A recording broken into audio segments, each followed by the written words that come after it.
Before the word Brexit even entered the public discourse, the United Kingdom enjoyed a deeply intertwined relationship with the European Union. As a member of the EU since 1973, the UK benefited from free trade, the free movement of people, and access to a large single market. British businesses thrived under EU regulations, while millions of EU citizens worked and lived in the UK, contributing to sectors such as healthcare, hospitality, and construction. For decades, the EU played a significant role in shaping UK policies, from consumer protection to environmental standards. While some saw this as economic prosperity, others viewed it as a loss of sovereignty. This growing division would eventually lead to one of the most defining moments in modern British history. So, how did Brexit become a reality? The financial crisis of 2008 and the subsequent economic downturn created a rise in nationalist sentiment across Europe. In the UK, frustration grew over immigration policies, particularly with the influx of workers from newer EU member states like Poland and Romania. Meanwhile, the 2010s saw increasing skepticism over Brussels regulations, and some political figures argued that EU membership stifled British businesses.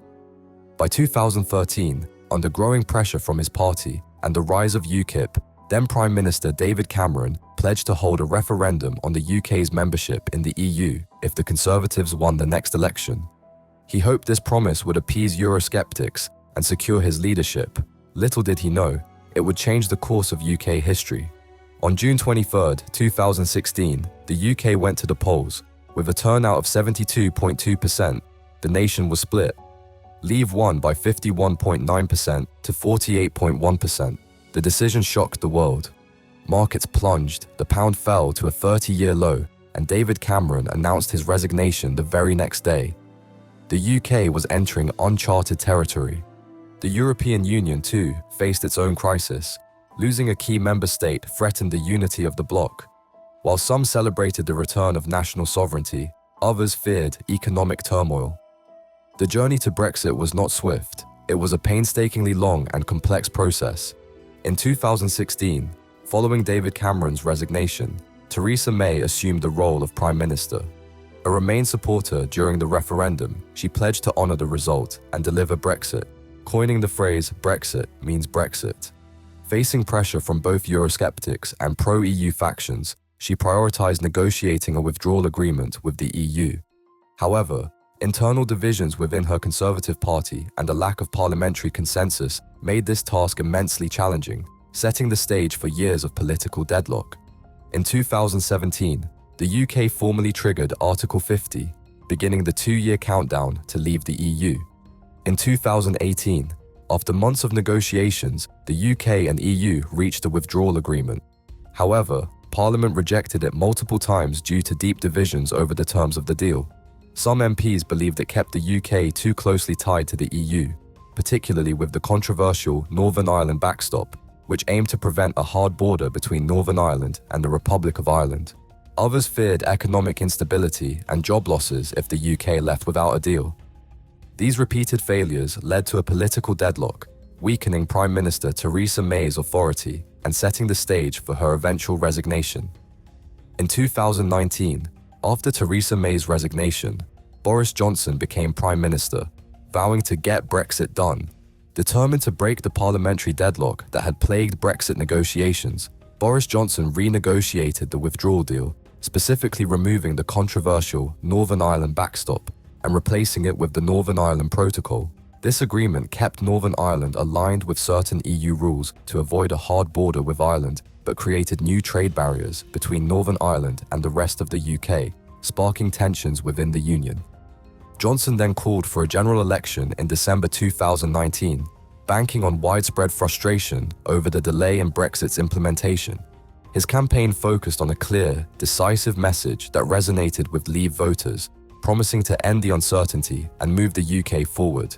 The strategy worked. He won a landslide victory with an 80-seat majority, giving him the parliamentary power to push through his Brexit deal and finally take the UK out of the EU on January 31, 2020. The UK officially left the EU, entering a transition period that lasted until December. The aftermath of Brexit was immediate and far-reaching. The UK's credit rating dropped as financial institutions warned of long-term instability. Investors pulled out, businesses relocated headquarters to the EU, and the economy suffered a slowdown. The pound remained weak, making imports more expensive, further fueling inflation.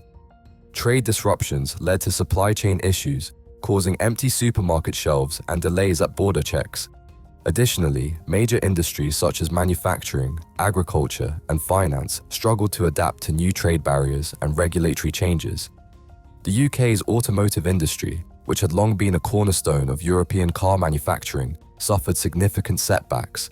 Many major European car manufacturers, such as Nissan, Honda, and BMW, had established production plants in the UK due to its access to the EU single market. However, Brexit created uncertainty over tariffs and supply chains, leading to job losses, plant closures, and a reduction in investment. The additional costs of exporting vehicles to the EU made the UK a less attractive manufacturing hub, further weakening the industry. Small businesses faced increased costs due to customs bureaucracy, while financial firms lost their automatic access to EU markets. The labour market also took a hit, as stricter immigration policies reduced the available workforce in key sectors like hospitality, healthcare, and construction. Public services felt the strain, with the NHS experiencing staffing shortages as thousands of EU workers left the UK. Universities saw a drop in EU student enrollment, impacting funding and research opportunities. Meanwhile, political uncertainty persisted, with ongoing debates over the Northern Ireland Protocol and Scotland renewing discussions on independence due to Brexit's economic impact. Confidence in the country dipped as political turmoil continued. Prime ministers came and went, each handling Brexit differently, but none could fully resolve its lingering consequences. The true cost of Brexit was felt by ordinary citizens. Industries like hospitality and agriculture faced severe labour shortages due to stricter immigration policies. Prices of everyday goods increased due to supply chain disruptions. The NHS faced staff shortages as EU healthcare workers left. However, there were positives too. The UK had the freedom to negotiate its own trade deals, leading to agreements with Australia, India, and the US. British innovation flourished in fintech and green energy, and some businesses thrived under deregulated policies. The tech sector saw growth, particularly in AI, cybersecurity, and biotech, as the government pushed for a more innovation-driven economy. The financial services industry adapted by expanding into non-EU markets, with London retaining its status as a global financial hub despite challenges. Additionally, the UK's food and beverage sector benefited from new export opportunities, with brands like Scotch whisky and British tea gaining greater access to international markets. But how has this helped the people of the UK more than it has hindered them? Have these economic shifts truly benefited the average citizen, or have they merely softened the broader consequences of Brexit? The answer remains contested, as wages, job security, and consumer prices continue to fluctuate in the post-Brexit landscape. Brexit was never just a single event, it was the beginning of a new era. Today, in 2025, the effects are still unfolding. While the UK has regained control over its laws and borders, the economic and social costs continue to be debated. For some, Brexit represented a reclaiming of sovereignty. For others, it was a loss of opportunities. What remains certain is that the UK is still finding its way in a post-Brexit world. The question now is, will the country thrive independently, or will it seek closer ties with its European neighbours once again? What do you think about Brexit? Was it the right decision? Share your thoughts in the comments. Don't forget to like, subscribe, and hit the notification bell for more videos like this.